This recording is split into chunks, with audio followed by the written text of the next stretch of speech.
Halo, kembali lagi dengan saya Marianto Mano, NIM 20120045 kelas A. Di sini saya akan buat video tentang rangkuman tentang metode Mora.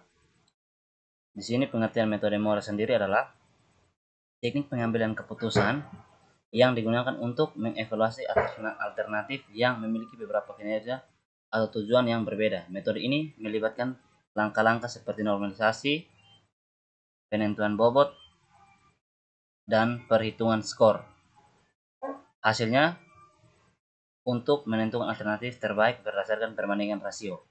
Mora sering digunakan dalam konteks pengambilan keputusan multi kriteria berbagai bidang seperti manajemen, ekonomi, dan rekayasa. Di sini ada kelebihan dari metode Mora. Yang pertama itu fleksibilitas dalam penentuan bobot. Mora memungkinkan penggunaan untuk menentukan bobot relatif untuk setiap kriteria, memberikan fleksibel dalam menyelesaikan tingkat kepentingan masing-masing kriteria sesuai dengan konteks pengambilan keputusan. Yang kedua, penentuan kriteria multi objek. Metode ini dirancang khusus untuk menangani situasi di mana ada beberapa kinerja atau tujuan yang harus dipertimbangkan secara bersamaan. Yang ketiga, sederhana dan mudah dimengerti. Mora relatif sederhana dan mudah dimengerti sehingga dapat digunakan oleh orang yang tidak memiliki latar belakang matematika atau statistika yang mendalam. Yang keempat, menghasilkan peringkat alternatif. Mora menghasilkan peringkat alternatif berdasarkan perbandingan rasio, membuatnya mudah untuk memahami dan membandingkan performa relatif dari setiap alternatif. Yang kelima, aplikasi di berbagai bidang. Metode ini dapat diterapkan dalam berbagai bidang, seperti manajemen, ekonomi, rekayasa, dan bidang lainnya. Fleksibilitasnya membuatnya berguna dalam konteks pengambilan keputusan yang beragam. Yang keenam, cocok untuk masalah multi kriteria dan kompleks. Mora efektif digunakan untuk masalah pengambilan keputusan yang kompleks dengan banyak kriteria di mana perbandingan antar alternatif sangat penting. Yang berikutnya lagi ada fungsi dari metode Mora ini. Ini saya ambil ada beberapa fungsi. Itu yang pertama, evaluasi alternatif. Mora digunakan untuk mengevaluasi dan membandingkan beberapa alternatif berdasarkan sejumlah kriteria yang telah ditentukan sebelumnya. Hal ini membantu dalam pengambilan keputusan untuk memilih alternatif terbaik. Yang berikut, penentuan bobot kriteria. Metode ini memungkinkan pengguna untuk menentukan bobot relatif untuk setiap kriteria yang digunakan dalam evaluasi. Yang berikutnya lagi, normalisasi data. Mora melibatkan normalisasi data untuk menghindari bias akibat skala yang berbeda pada kriteria. Yang berikut, perankingan alternatif.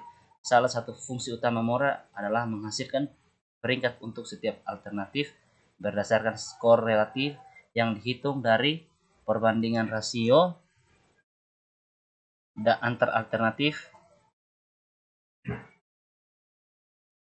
membantu dalam menentukan alternatif terbaik secara keseluruhan. Di sini studi kasus yang saya ambil itu sistem pendukung keputusan pemilihan guru dan pegawai terbaik menggunakan metode Mora. Jika saya ambil ini di SMP Negeri 1 Kupang. Seperti penjelasannya,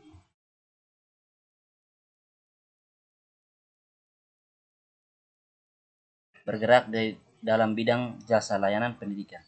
Selama ini pihak manajemen SMP terkadang merasa kesulitan melakukan penilaian tersebut secara langsung. Maka dibutuhkannya metode Mora ini.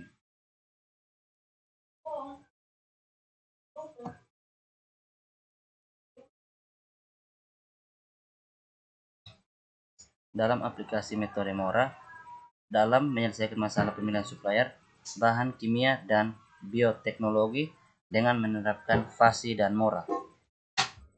Model pengambilan keputusan yang dihasilkan mampu melakukan evaluasi terus-menerus dalam penyelesaian masalah. Secara singkat penjelasannya kita lihat. Metode Mora terdiri dari 5 langkah utama itu sebagai berikut. Langkah pertama yang akan dilakukan adalah menentukan arah tujuan. Yang kedua, menampilkan semua informasi. Yang ketiga, data yang diberikan oleh persamaan. Yang keempat, menunjukkan banyaknya jumlah alternatif. Dan N menunjukkan jumlah atribut. 5. Sistem rasio dikembangkan pada setiap hasil dari suatu alternatif yang dibandingkan pada sebuah denominator yang mempresentasikan semua alternatif mengenai atribut tersebut, seperti persamaan di bawah ini. Persamaan pertama, x11 sama dengan x11 kali 112 ditambah x 212 ditambah x 312 ditambah x 412 dan menghasilkan jumlah seperti ini. Lanjut perhitungan manualnya seperti ini.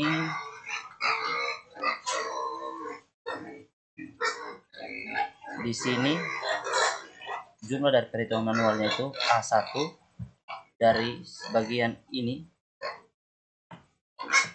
dijumlahkan semua sampai ke sini menghasilkan angka 900,995. A2-nya juga sama, caranya dijumlahkan semua menghasilkan nilai 9,50.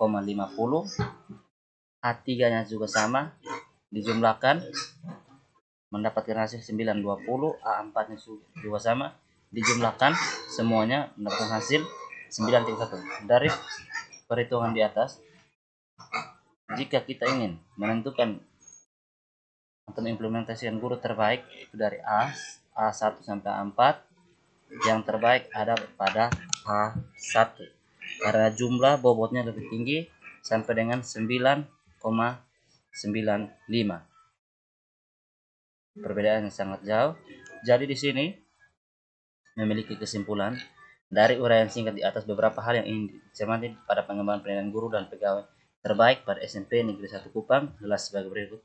Yang pertama, sistem penuh keputusan yang sedang berjalan di dalam menentukan predikat guru dan pegawai terbaik dan menggunakan sistem manual yang sangat sederhana dalam pengolahan data hasil nilai. Yang kedua, metode Mora merupakan metode yang cocok untuk mendapatkan hasil yang terbaik di dalam sebuah seleksi terhadap guru dan pegawai karena dapat mengolah data secara cepat dan tepat sesuai dengan apa yang diharapkan. Sekian dari saya, terima kasih.